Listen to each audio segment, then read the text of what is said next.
எல்லோருக்கும் வணக்கம். ஆஹா, ஒரு முடிவோடு தான் இருக்காங்க எல்லாரும் அப்படின்ற மாதிரி நம்மளுடைய நிஃப்டி திடீர்னு கடைசி சில நிமிடங்களில் மிகப்பெரிய கடும் சரிவு. காலையில் பாசிட்டிவில் தான் இருந்தால் 26,000க்கு மேலே தான் இருந்தால் எல்லாம் சரிதான். ஆனால் க்ளோசிங்கில் எடுத்து பார்க்கும்பொழுது ரத்த கண்ணீர் வடிக்காத குறை 109 பாயிண்ட் இறங்கி 26,000க்கும் கீழே இறங்கியிருக்கு. இத்தனை நாள் நம்மளுக்கு பிரச்சனை எல்லாமே மேற்கில் இருந்தால் வந்துக்கிட்டு இருந்தது. அதாவது அமெரிக்கா மற்றும் யூரோப்பியன் நேஷன்ஸ்னால மட்டும்தான் பெரிய பிரச்சனைகள் என்பது வந்துக்கிட்டு இருந்தது. ஜப்பான் சைடு, ஏஷியா சைடில் இருந்து எந்த விதமான பிரச்சனையும் வரல. ஆனால் இப்போ ஜப்பான்லேருந்து வரக்கூடிய பிரச்சனையும் நம்மளுடைய மார்க்கெட்டினுடைய வீழ்ச்சிக்கு ஒரு காரணம் அப்படின்றாங்க. இதை ரெண்டு விஷயமா நம்ம பார்க்கணும். புத்தகத்தில் இருக்கிற மாதிரி ஜப்பான்ல மூலியமாக, ஜப்பானுடைய பணத்தன் மூலியமாக என் கேரி ட்ரேட் அப்படின்றதுனால தான் குளோபலில் பெரிய அளவு இனிமேல் செல்லிங் வரும் அப்படின்றது ஒரு பாயிண்ட் இருந்தாலுமே, முதல்ல ஜப்பானுடைய முதலீட்டாளர்கள் இந்தியாவில் பணம் போட்டிருக்காங்களா அப்படின்றதையும் தெரிஞ்சுக்கணும். அதாவது உங்களுக்கு ஒரு பேக்ரவுண்ட் ஒன்று சொல்லிடுறேன். ஜப்பானில் ரொம்ப காலமாகவே குறைந்த வட்டிக்கு பணம் கிடைக்குது. இதை என்ன பண்ணுறாங்க, வெளிநாட்டுக்காரங்க இப்போ ஒரு 100 yen அப்படின்றது கடன் வாங்குறாங்க. அதுக்கு ஒரு குறிப்பிட்ட வட்டி இருக்குன்னு வச்சுங்களேன். அந்த 100 yen அவங்க ஊர் மோஸ்ட்லி அமெரிக்க டாலர்னே வச்சுங்க, ஈக்குவலண்ட்டாக 100 yen கொடுத்தா அவங்களுடைய பேங்க்ல 100 அமெரிக்க டாலர் கொடுத்துட்றாங்கன்னே வச்சுக்குவோம். இந்த பணத்தை உலகளவில் பல மார்க்கெட்டுகளில் முதலீடு பண்ணி $100 என்பது ஒரு $200-300 எப்படி வேணா இருக்கட்டும். ஆனால் $100 $200 மாற்றிய பின்பு, சம்பாதிச்ச பின்பு இந்த $100 மட்டும் கொண்டே திருப்பி கொடுக்கல அதே கன்வர்ஷன் ரேட்லேயே எடுத்துக்கிறாங்க. சரி, ஓகே அப்படின்னு சொல்லி கொடுத்துட்றாங்க. சரி, உங்களுக்கு வட்டி தானே வேணும், அதுதானே ரொம்ப கம்மியான வட்டி தானே, அதுக்கு வேணால் இந்தாங்க ஒரு $2 வேணால் வச்சிங்க அப்படின்ற மாதிரி கொடுத்துட்டாலும் இவங்களுக்கு லாபம் தான் இருந்தது இல்லையா. இப்போ இதில் ரெண்டு முக்கியமான விஷயம். இந்த கடன் வாங்குறவங்க வெளிநாட்டுக்காரங்களா வேணாலும் இருக்கலாம், இதுதான் ரொம்ப முக்கியமான விஷயம். அப்படி இல்லாமல் ஜப்பான்காரங்களே அவங்களுடைய பேங்குகளிலிருந்து வட்டிக்கு வாங்கலாம் இல்லையா. வெளிநாட்டுக்காரன் மட்டும்தான் அவங்ககிட்ட இருந்து வாங்கி அவனுடைய கரன்சியில் இன்வெஸ்ட்மெண்ட் பண்ணுமா என்ன. ஸோ அந்த நாட்டை சேர்ந்தவர்களே கடன் வாங்கி, கம்மியான விலைக்கு கடன் வாங்கி எல்லா நாடுகளையும் கூட இன்வெஸ்ட்மெண்ட் பண்ணியிருக்கலாம். இப்போ இதுக்கு ஒரு பேர் வைக்கணும். நானாக இருந்தேன்னா என்ன பேர் வைப்பேன்னா, கில்லாடி ஜப்பான் ட்ரேட் அப்படின்னு வைப்பேன். அல்லது உங்களை ஏதாவது ஒரு பேர் வைக்க சொன்னால் நீங்கள் ஏதாவது ஒரு பேர் வைப்பீங்க. ஆனால் இதுக்கு பொதுவாக இந்த மெத்தடை கண்டுபிடிச்சவங்க என்ன பேர் வச்சுருக்காங்கன்னா, என் கேரி ட்ரேட் அப்படின்னு பேர் வச்சுருக்காங்க.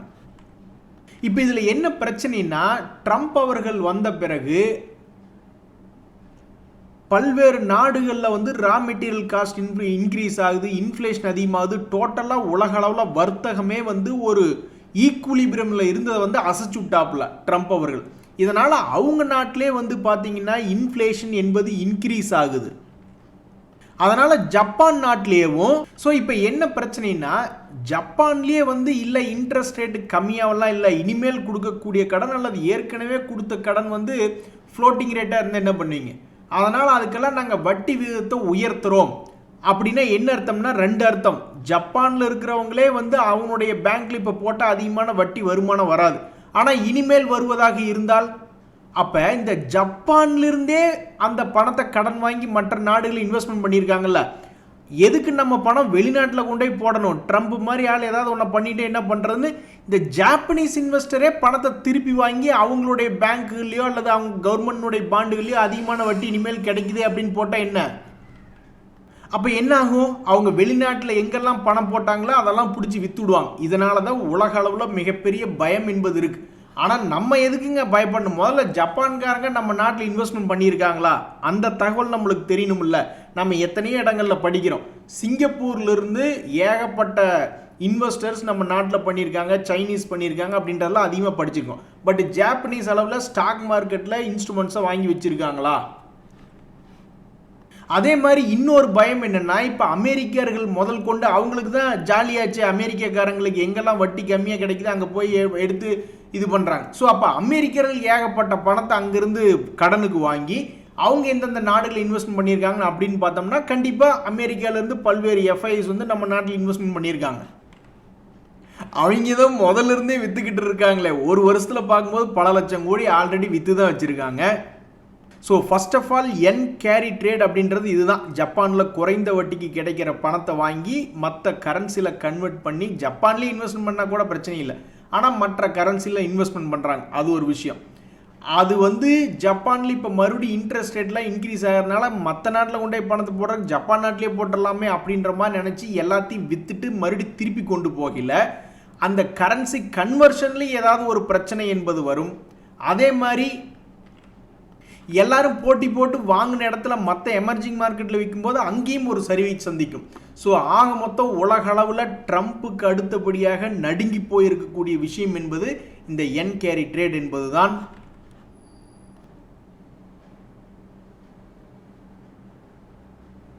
எங்களுக்கு முதல்லையே மார்க்கெட்டில் லாஸ் ஆண்டாக வந்துக்கிட்டு இருக்குது, ரொம்பவுமே இழப்புகள் அதிகமாக இருக்குது அப்படின்னு நம்ம நிறைய பேர் ஃபீல் பண்ணிக்கிட்டு இருக்கிற நேரத்தில் நீங்கள் ஏன்டா இப்படி பண்ணுறீங்க அப்படின்ற மாதிரி பல இடங்களில் என்ன நடக்குது அப்படின்னா, இந்த டெக்னாலஜி யூஸ் பண்ணி சாதாரண ஒரு அப்ளிகேஷனை கிரியேட் பண்ணிட்டா போதும், அதுலேருந்து பல்வேறு ஏமாற்று வேலைகள் என்பது நடந்துகிட்ருக்கு. ஸோ இப்போ டெல்லி போலீஸ் என்ன பண்ணியிருக்காங்கன்னா 3 பேர்த்த அரெஸ்ட் பண்ணியிருக்காங்க. இந்த சம்பவம் எப்படி நடந்திருக்கு அப்படின்னு பார்த்தீங்கன்னா, ஒருத்தர் போய் சொல்கிறாரு, பல லட்சக்கணக்கில் நான் ஏமாந்துட்டேங்க, வாட்ஸ்அப் மூலியமாக ஒருத்தரோட பழக்கமாச்சு, அவங்க ஒரு அப்ளிகேஷனை டவுன்லோட் பண்ண சொல்லி அதில் காசு போட சொன்னாங்க, நானும் போட்டேன், லாபம் வர மாதிரிலாம் காமிச்சிட்டு இருந்தாங்க, கடைசியில் என் பணத்தை எடுக்க முடியல அப்படின்ற மாதிரி போய் ஒருத்தர் கம்ப்ளைண்ட் பண்ணியிருக்கார். அதுக்கப்புறம் பல மாநிலங்களை கனெக்ட் பண்ணுற மாதிரி மிகப்பெரிய ஒரு ரெய்டு நடத்தி டெல்லி போலீஸ் இப்போ ஒரு 1.5 கோடிக்கு மேலே ஸ்டாக் மார்க்கெட்டில் ஏமாத்தின ஒரு 3 பேர்த்த பிடிச்சிருக்காங்க. இது எனக்குமே புதுசாக தான் படுது. அதாவது பெரிய பெரிய கம்பெனியினுடைய பெயர்கள்லேயே இப்போ ஏமாத்துவால் நடக்குது. லிங்கை பார்க்கையில் ஏதோ ஒரு ஆல்ரெடி பாப்புலராக இருக்கக்கூடிய பல்வேறு ட்ரேடிங் கம்பெனியினுடைய பெயராக இருக்குது, ஆனால் அதை லிங்க்கு கிளிக் பண்ணி உள்ளே போனோம்னா வேறு ஏதோ ஒரு ஆப்புக்கு போய்கிட்டு இருக்கு. அந்த காலத்துலலாம் நாங்கள் ட்ரேடிங் அக்கௌண்ட் ஓப்பன் பண்ணுறதுக்கு நாங்கள் நேரில் போய் பார்ப்போம், அப்புறம் அவங்க எங்கள் ஆஃபீஸ்க்கு வருவாங்க, அதுக்கப்புறம் ஒரு 20-30 ஃபார்ம்ஸ் இருக்கும். அந்த ஃபார்ம்ஸில் ஆக்சுவலாக நோட்ரி பப்ளிக்னுடைய சைன்லாம் வாங்கணும். அந்த மாதிரி எத்தனையோ ஃபார்மாலிட்டிஸ் இருந்து ப்ரோக்கிங் அக்கௌண்ட் ஓப்பன் பண்ணுறதுக்கு. இப்போல்லாம் யாராவது ஒருத்தர் உதாரணத்துக்கு எக்ஸாம்பிளுக்கு ஜீரோதாலேயே போய் அக்கௌண்ட் ஓப்பன் பண்ணணுன்னா அவர் என்ன பண்ணுவார், இன்டர்நெட்டில் போய் சர்ச் பண்ணுவார், அதுக்கப்புறம் அதுக்கு வரக்கூடிய லிங்க் நம்பி அப்படியே போய்கிட்டு இருப்பார். கடைசியில் அவர் கிளிக் பண்ண லிங்க் வேறு ஏதோ ஒன்றுன்னா அப்போ அவர் என்ன பண்ண முடியும்?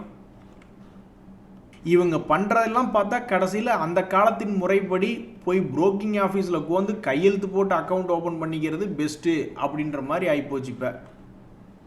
ஆனால் அங்கேயும் ரிஸ்க் இருக்குது. நம்ம போய் ஃபிசிக்கலாக அக்கௌண்ட் ஒரு பக்கம் ஓப்பன் பண்ணுறோம்னா நம்ம போய் சேர்ற ஒரு டீலர் நல்ல டீலராக இருந்தால் பரவாயில்ல, நம்மளுக்கு ப்ரோக்கரேஜும் கம்மி பண்ணி விட்டு கரெக்டாக மேனேஜ் பண்ணிகிட்டு இருப்போம்ல.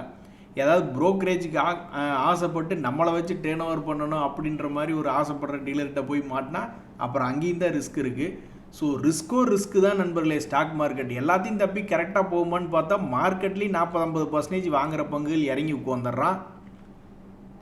அதுக்கப்புறம் மேலும் மேலும் பணம் போட்டு அதை மேனேஜ் பண்ணி மேலே லாபத்துக்கு கொண்டு வர வேண்டியதாக இருக்குது.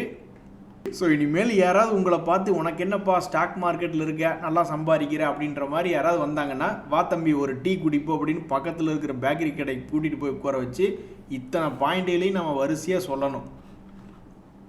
உங்ககிட்ட இருந்து ஒரு 40-50 ரூபா சம்பாதிக்கிறதுக்கு எவ்வளோ கஷ்டப்படுறோம் பார்த்தியா அப்படின்ற மாதிரி இந்த ஐஆர்இடி ஷேர் வச்சுருக்கிறவங்களாம் கண்டிப்பாக புலம்பிக்கிட்டு இருப்பாங்க. இந்த 2025 இந்த பங்கினுடைய விலை என்பது ஒன்றும் பெரிய அளவில் மாற்றம் கொண்டு வரல. ஒரே ஒரு முறை 130 ரூபா ரேஞ்சிலிருந்து 180 ரூபா வரைக்கும் ஒரே ஒரு ரவுண்டு போயிருக்கான். அதுக்கப்புறம் எந்த விதமான ரவுண்டு இல்லாமல் கடந்த சில நாட்களாகவே ரொம்பவுமே லோ ரேட்லேயே சுற்றிக்கிட்டு இருக்குது. ஸோ இந்த மாதமே இந்த வருஷமே முடியக்கூடிய நேரத்தில் இப்படி பண்ணிகிட்டு இருக்கியேப்பா அப்படின்ற மாதிரி இந்த ஐஆர்இடி ஷேர் வச்சுருக்கிறவங்களாம் இப்போ நொந்து போயிருக்காங்க. ஸோ இந்த பங்கினுடைய செய்தி என்னென்னா, மறுபடியும் 52 வீக் லோ பக்கத்தில் விழுந்திருக்கக்கூடிய ஒரு பங்குகளில் மறுபடியும் 52 வீக் லோலேயே ஒரு 4-5 மாதத்தை கடத்தி விட்ட பங்குகளாக லிஸ்ட்டில் இந்த ஐஆர்இடி அப்படின்ற பங்கு ஒன்று நிற்கிது. அதே மாதிரி ஏஞ்சல் ஒன் அப்படின்ற பங்கு, ஆத்தா நீ மட்டும் போன தடவை பண்ண மாதிரி பண்ணிடாத ஆத்தா அப்படின்ற மாதிரி இந்த ஏஞ்சல் ஒன் பங்கு இந்த 2025 மிகவும் அற்புதமாக 1800 ரூபாயிலேருந்து 3200 ஒரு ரவுண்டு ஃபுல்லாக போயிட்டு வந்துட்டாப்புல. 2வது ரவுண்டு போகிறதா வேண்டாமா அப்படின்னு ரொம்பவுமே யோசனையில் இருந்துட்டு பாதி தூரம் மறுபடியும் எந்த விதமான மூவ்மெண்ட்டு காட்டாமல் இருக்காப்புல. இந்த பக்கம் திரும்பி பார்த்தாலும் சோன்னு மழை, அந்த பக்கம் திரும்பி பார்த்தாலும் சோன்னு மழைன்ற மாதிரி எந்த பக்கம் திரும்பி பார்த்தாலும் இவன் 400 ரூபாய்க்கு மேலே மூவ்மெண்ட் என்பது பழைய லோ வந்து தொடணுனாலும் ஒரு 400 ரூபா இறங்கணும், பழைய ஹையை வந்து தொடணுனாலும் ஒரு 400 ரூபா ஏறணுன்ற ஒரு இக்கட்டான பொசிஷனில் இந்த ஏஞ்சல் ஒன்று இருக்குது. நண்பர்களே, ஒரு கம்பெனி ஆரம்பித்த ப்ரொமோட்டரே சில நேரங்களில் தன்னுடைய பங்கை விற்றுக்கிட்டு குறைந்த அளவு பங்குகளை விற்றுட்டு போகிறது நடக்கிறது உண்டு. ஸோ இந்த ஆஸ்க் ஆட்டோமேட்டிவ் அப்படின்ற பங்கில் 2 செய்தி. ஒன்று என்னென்னா, போன வருஷமே ஒரு முறை அந்த ப்ரொமோட்டர் குல்தீப் சிங் ரத்தி அப்படின்றவர் ஷேர்களை விற்றார் அப்படின்ற செய்தி வரும்பொழுது இந்த பங்கினுடைய விலை அந்த சமயத்தில் சடனாக கீழே ஒரு முறை இறங்கி ஏறியது. இப்போ இன்னொரு செய்தி என்ன வந்திருக்கு அப்படின்னு பார்த்தீங்கன்னா, மறுபடியும் ஒரு ப்ரொமோட்டருனுடைய ஸ்டாக் ஹோல்டிங் செல் ஆகுதோ அப்படின்ற மாதிரி ஒரு நியூஸ் ஒன்று படிச்சுக்கிட்டு இருந்தேன். ஸோ மொத்தத்தில் பார்க்கும்பொழுது இந்த ப்ரொமோட்டர் குல்தீப் சிங் ரத்தி அப்படின்றவர் வந்து இதுக்கு முன்னாடி ஒரு 40% ஹோல்டிங்கில் இருந்தது 34 குறைச்சி வச்சுருந்தாங்க. இப்போ மறுபடியும் குறைக்கிறாங்களா அப்படின்றத பொறுத்து இருந்தால் பார்க்கணும். தற்போதைக்கு இந்த பங்கினுடைய விலை என்பது உச்சத்தில் இருக்குது. நம்ம தான் விளையாட்டாக சொல்லிக்கிட்டு இருக்கோம், பெண்கள் வந்து யாருக்கிட்டையும் ஏமாற மாட்டாங்க, அவங்கள ஏமாற்ற முடியாது, கடுகு டப்பாலிருந்து 2 ரூபா எடுத்தால் கூட மறுபடியும் திருப்பி 4 ரூபாயை வாங்கிடுவாங்க, நம்ம தான் சொல்லிக்கிட்டு இருக்கோம். ஆனால் பெங்களூரில் ஒரு பொண்ணு வந்து தெரிஞ்சவங்களுக்கு பணம் கொடுத்த வகையில் கிட்டத்தட்ட 68 லட்ச ரூபா பணம் இன்னும் திரும்பி வந்து சேரல. ஸோ யார் எந்த நேரத்தில் வந்து நம்மளுடைய பணத்துக்கு ஆபத்து வரும் என்பதே தெரியாத நிலைமையில் இருக்குங்க நண்பர்களே. ஒன்றா நண்பர்களுக்கு உதவி செஞ்சால் திரும்பி எதிர்பார்க்கக்கூடாது, அல்லது திரும்பி எதிர்பார்க்குற மாதிரி இருந்தால் அவன் திருப்பி தருவானான்னு செக் பண்ணிட்டு தான் தரணும். நண்பர்களே, ஒரு மிக முக்கியமான விஷயம், நீங்களும் சரி நானும் சரி இந்த மார்க்கெட்டை யார் பார்த்தாலுமே நம்ம மிக எளிதாக எந்த பங்கு 50% ஏறிச்சு 50% இறங்குச்சு அது ஒரே மாதத்துக்குள்ளே ஒரு வருஷத்துக்குள்ளே அப்படின்றது நம்ம ஒரு சார்ட்டில் போய் எடுத்து பார்க்கும்போது நம்மளுக்கு தெரிஞ்சிடும்.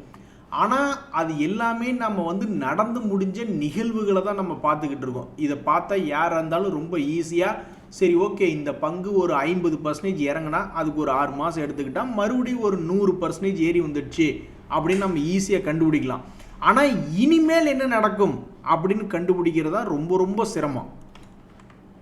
ஸோ நிறைய பேர் என்ன பண்ணுவாங்கன்னா, சீட்டு விளையாடுறவங்கள வந்து என்ன சீட்டு உழுகுதோ அதை வச்சு பிளான் பண்ணி தான் நிறைய பேர் ஜெயிப்பாங்க. அது மாதிரி ஒரு பங்கு கீழே இருந்து மேலே போகும்பொழுது அந்த பங்கில் என்ன நம்ம பொசிஷன் வச்சுருக்கோம், இதை எப்படி உபயோகப்படுத்திக்கலாம், ஒரு வேளை இங்கே லாக் ஆனவங்க எப்படி இந்த இடத்துக்கு வந்த பிறகு எப்படி உபயோகப்படுத்தி எதுக்கு பாதி குவான்டிட்டி குறைச்சிக்கலாமா இல்லை என்ன பண்ணலான்ற ஒரு ஐடியா பண்ணணும். அதே மாதிரி கீழே எடுத்தவங்க ஒரு மிக முக்கியமான இடத்துக்கு வரும்பொழுது சரி இது என்ன பண்ணும், பார்ஷியல் ப்ராஃபிட் புக்கிங் பண்ணுமா இல்லை ட்ரெயிலிங் ஸ்டாப் லாஸ் பண்ணுமான்னு இந்த இடத்துக்கு தகுந்த மாதிரி யோசிச்சா ஓரளவுக்கு ஜெயிச்சு வந்துடலாம். நம்ம நாட்டில் ரியல் எஸ்டேட்டுக்கு அழிவே கிடையாது அப்படின்ற மாதிரி பெங்களூரில் கிட்டத்தட்ட 10,300 கோடி மதிப்பிலான ரெசிடென்ஷியல் ப்ராஜெக்ட்ஸை லான்ச் பண்ணுறாங்க. ஸோ ரியல் எஸ்டேட் கம்பெனிகளுக்கு இது இன்னுமே ஒரு கான்ஃபிடென்ட்டான செய்தி தான். நண்பர்களே, உங்களுடைய குழந்தைங்க யாராவது இந்த வெள்ளூர் இன்ஸ்டிடியூட் ஆஃப் டெக்னாலஜியில் படிச்சுக்கிட்டு இருக்காங்களா, ஒரு பெருமைப்பட்டு கொள்ளும்படியான ஒரு நிகழ்வு என்பது ஒன்று வந்திருக்கு. அதாவது ஸ்னைடர் எலக்ட்ரிக் அப்படின்ற பங்கு வந்து இந்த வெள்ளூர் இன்ஸ்டிடியூட் ஆஃப் டெக்னாலஜி அப்படிங்கிறவங்களோட ஒரு பார்ட்னர்ஷிப் போட்டிருக்காங்க. எதுக்கு போட்டிருக்காங்க அப்படின்னு பார்த்தீங்கன்னா, ரொம்ப அற்புதமான விஷயம். To establish a centre of excellence in smart city and smart factory technologies அப்படின்ற ஒரு இன்ஃபர்மேஷன் வந்திருக்கு. ஸோ இது வந்து ஒரு பெருமையான விஷயந்தான். இந்த 2025 இந்த ஸ்னைடர் எலக்ட்ரிக் அப்படின்ற ஷேரினுடைய விலை என்ன இந்த பங்கு சந்தையில் பண்ணியிருக்கு அப்படின்னு பார்த்தீங்கன்னா, தன்னுடைய லோலேருந்து ஆல்மோஸ்ட் 80% மேலே ஒரு முறை ஏறி இருக்கு. 500 to 1000 வரைக்குமே போயிருக்கான், ஆல்மோஸ்ட் 100%.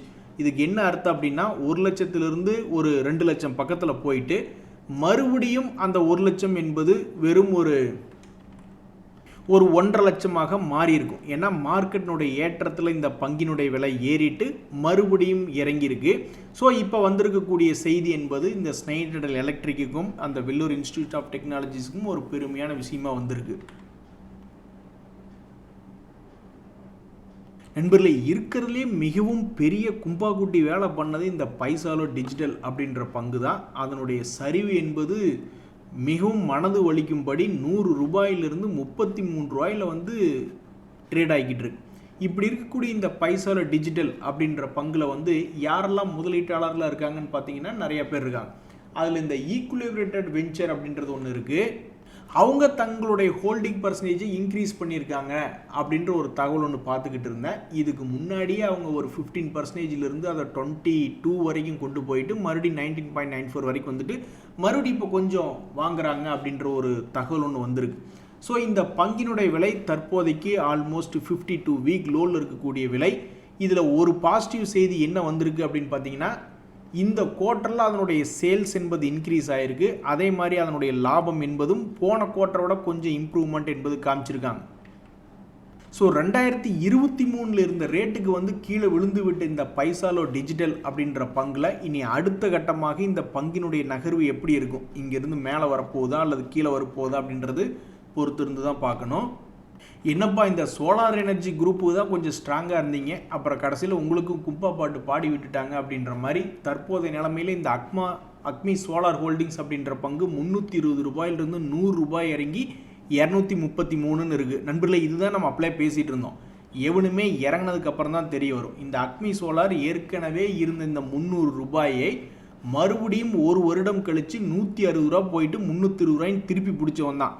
இந்த இடத்துல யாருக்கு என்ன நடக்கும் என்பது யாருக்குமே தெரியாது. கடைசியில் என்னாச்சு, ஒரு பங்குக்கு 100 ரூபாய் இறங்கி 233 வந்துட்டான்னு பார்த்துட்டிங்களா. எது எப்படியோ இந்த கீழே இறங்கி கிடக்கக்கூடிய இந்த அக்மி சோலார் ஹோல்டிங்ஸ் அப்படின்ற பங்கில் வந்து ஆர்டர் ரிலேட்டடான ஒரு நியூஸ், அவங்க ஜெயிச்சிட்டாங்க ஒரு ஆர்டரில் அப்படின்ற ஒரு செய்தி ஒன்று வந்திருக்கு. இந்த ரைட்ஸ் அப்படின்ற பங்கு ஏறாமல் இந்த ஷேரை வச்சுருக்கிறவங்கள டென்ஷன் பண்ணிட்டு இருக்கிற பங்கு. இந்த டிசிஎம் ஸ்ரீராம் அப்படின்ற பங்கு மேல் நோக்கி ஏறி இந்த பங்கு யாரெல்லாம் வச்சிருக்காம இருக்காங்களோ அவங்களையெல்லாம் ப்ரெஷர் பண்ணிட்டு இருக்கக்கூடிய ஒரு பங்கு. இந்த 2 பங்குலையுமே ஒரு முக்கியமான நியூஸ் என்பது வந்திருக்கு. ஸோ இந்த ரைட்ஸ் அப்படின்ற பங்கில் அதிகமான மார்க்கெட் வால்யூம், டிரான்சாக்ஷன் வால்யூம் என்பது இன்க்ரீஸ் ஆகிருக்கிறது. அதே மாதிரி இந்த டிசிஎம் ஸ்ரீராம் மேலே இருக்கக்கூடிய பங்குகளில் இதுலேயும் வால்யூம் அதிகமாக நடந்திருக்கு அப்படின்ற ஒரு தகவல் இருக்குது. ஸோ இந்த பங்குகளில் அடுத்தடுத்து என்ன மாற்றங்கள் வரப்போகுது அப்படின்றது பொறுத்து இருந்தால் பார்க்கணும். ஏதாவது மாற்றங்கள் வேகமாக வருமா அல்லது ஸ்லோவாக வருமா அப்படின்றதான் மார்க்கெட்டில் ட்ரேடர்களுடைய டிஸ்கஷன்.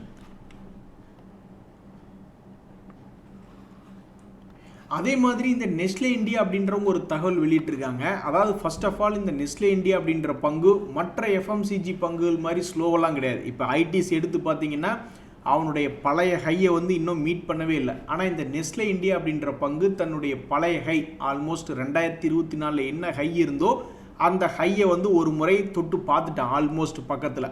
இப்படி இருக்கக்கூடிய நிலைமையில் மறுபடியும் இந்த பங்கினுடைய விலை கீழே சரிவடைஞ்சிட்டு ஏறுமா அல்லது அப்படியே ஏறுமா அப்படின்றது தெரியாத படிக்க இருக்குது. இந்த சூழ்நிலையில் தான் அவங்க ஒரு தகவல் என்ன வெளியிடுறாங்கன்னா, நாங்கள் வந்து ஒரு அனலிஸ்ட்டை மீட் பண்ணணும் அப்படின்னு இருந்தோம், அது முடிஞ்சிருச்சு. ஒரு 1-on-1 meet with an analyst வந்து முடிஞ்சிருச்சு அப்படின்ற மாதிரி ஒரு தகவலை வெளியிட்டிருக்காங்க. நண்பர்களே, நிறைய பேர் புலம்பிக்கிட்டு இருக்கோம் இன்னும் வாங்கின விலையே வந்து சேரல அப்படின்னு. ஆனால் அது எல்லா பங்குகளுக்கெல்லாம் கிடையாது. முன்னணியில் இருக்கக்கூடிய பல்வேறு பங்குகள் தன்னுடைய பழைய ஹையை வந்து தொட்டுட்டா அல்லது அதையும் தாண்டி போயிட்டா என்பதே ஒரு நிதர்சனமான உண்மை. ஆனால் அவங்களுமே வந்து மார்க்கெட்டில் திடீர்னு ஏதாவது ஒன்று கிளப்பி விட்டாங்கன்னு வச்சுங்க. ஒரு உதாரணத்துக்கு இந்த என் கேரி ட்ரேட் அப்படின்னா என்ன அப்படின்னு தமிழ் இப்போ தான் நம்ம இந்த ஸ்லைடினுடைய ஸ்டார்டிங்கில் பற்றி பேசிகிட்டு இருந்தோம். அந்த மாதிரி ஏதாவது ஒரு பிரச்சனை வந்து அந்த சந்தோஷமாக இருக்கிற அவங்களையும் கெடுத்து விட்டுறக்கூடாது. இதே நெஸ்லே இந்தியா இப்போ சந்தோஷமாக இருக்கிறவங்க சில மாதங்களுக்கு முன்னாடி சந்தோஷமாக இல்லை, ஏன்னா உச்சத்திலிருந்து கீழே இறங்கிட்டான். ஸோ ஒரு பங்கினுடைய விலை எப்படி நகுந்ததுன்னு பார்த்துட்டு அதுக்கு தகுந்த மாதிரி என்ன நிலைப்பாடு எடுத்தோம் அப்படின்றதுலாம் வெற்றி இருக்குது. நன்றி, வணக்கம்.